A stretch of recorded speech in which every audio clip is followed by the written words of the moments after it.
rasa gelisah di hatimu, bila kelam kabut tak menentu hidupmu.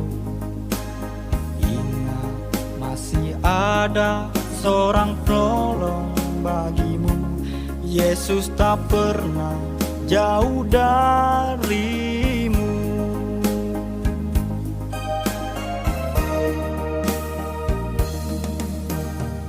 Bila cobaan menggodai hatimu, bila sengsara menimpa keadaanmu, ingat, Yesus takkan pernah jauh darimu. Dia selalu pedulikan kamu.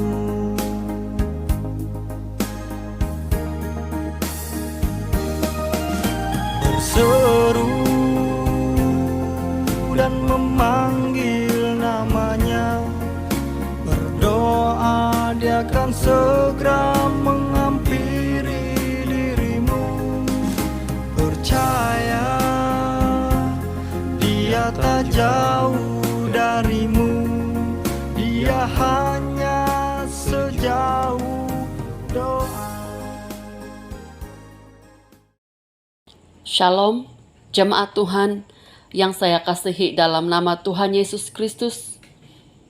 Saya mengajak kita untuk membaca di dalam Lukas pasal 23 ayat 39 hingga ayat 43. Seorang dari penjahat yang digantung itu menghujat Dia, katanya, "Bukankah engkau adalah Kristus? Selamatkanlah dirimu dan kami." Tetapi yang seorang menegur Dia, katanya, "Tidakkah engkau takut? Juga tidak kepada Allah, sedang engkau menerima hukuman yang sama. Kita memang selayaknya dihukum, sebab kita menerima balasan yang setimpal dengan perbuatan kita. Tetapi orang ini tidak berbuat sesuatu yang salah." Lalu ia berkata, "Yesus, ingatlah akan aku apabila engkau datang sebagai Raja."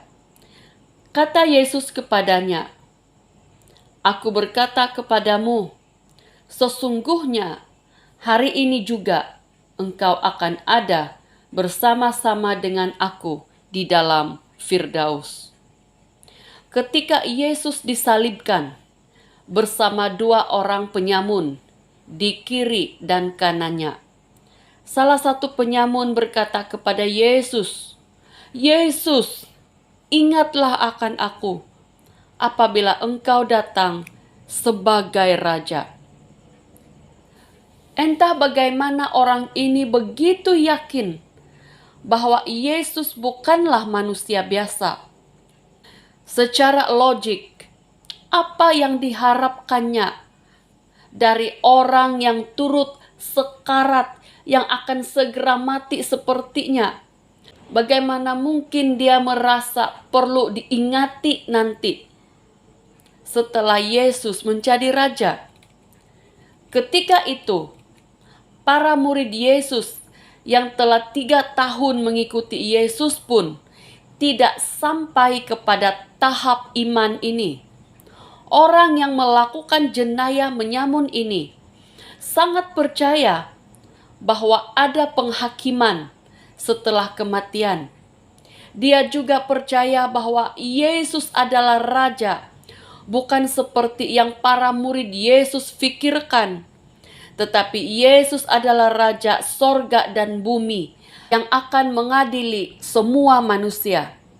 Tingkat pengetahuan dan imannya ini sangat mengagumkan. Mungkin dia adalah salah satu pengikut Yesus, namun pada masa yang sama, dia kedapatan menyamun sehingga ditangkap dan dihukum mati. Dia percaya Yesus, namun dia tidak hidup di dalam kepercayaannya, sehingga dia bahkan melakukan perbuatan yang jahat yang mengakibatkan kematiannya.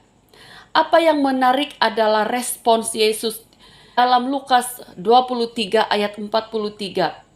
Kata Yesus kepadanya, "Aku berkata kepadamu, sesungguhnya hari ini juga engkau akan ada bersama-sama dengan aku di dalam Firdaus."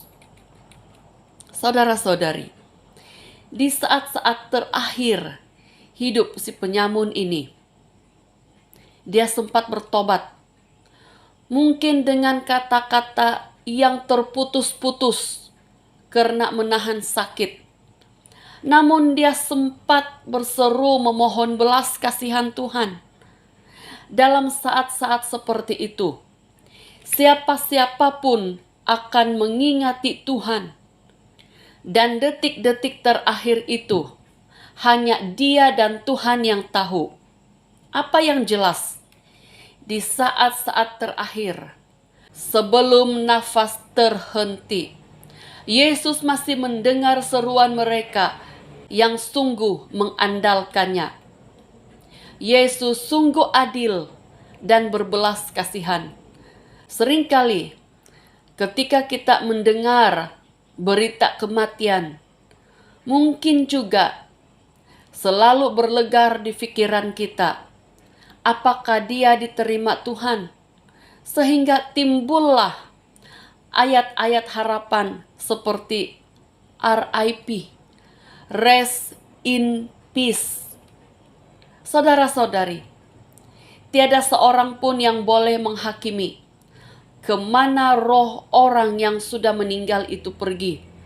Apa yang jelas, selagi kita masih hidup, mari melakukan bahagian kita untuk memberitakan kabar baik Tuhan kepada orang lain, sambil kita menjaga diri kita sendiri supaya tetap hidup di dalam perkenanan Tuhan.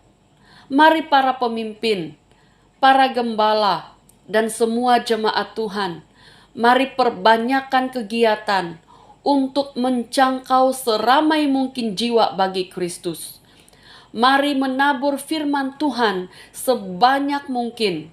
Firman Tuhan tidak akan kembali dengan sia-sia. Mari lakukan bagian kita, maka Tuhan akan melakukan bagiannya. Mari kita berdoa. Tuhan Yesus, kami sangat bersyukur karena kami mengenal Engkau sebagai Bapa kami. Engkau mengasihi kami dan tidak pernah membiarkan kami berjalan sendirian. Tuhan, kirimkanlah penghiburan kepada semua keluarga yang telah mengalami kehilangan ahli keluarga karena kematian.